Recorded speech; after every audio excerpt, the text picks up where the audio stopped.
In this video, I will quickly go over how I built this sunroom.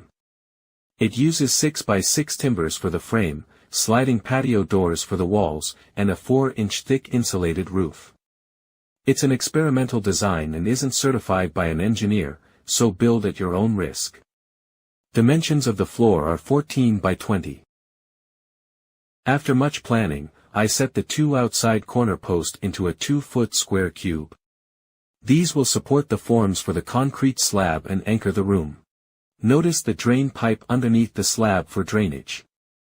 Concrete complete, it's time to frame it up.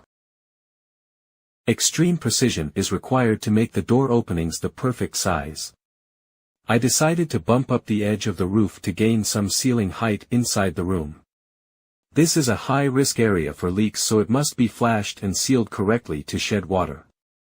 Ice and water shield, peel and stick roll roofing, with architect shingles form a 3-layer roof on the low slope portion.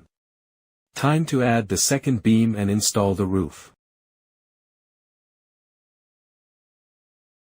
Here's the 4-inch roof panels.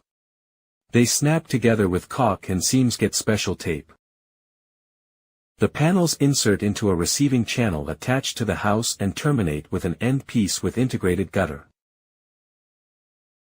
8 sliding patio doors are set to form the walls.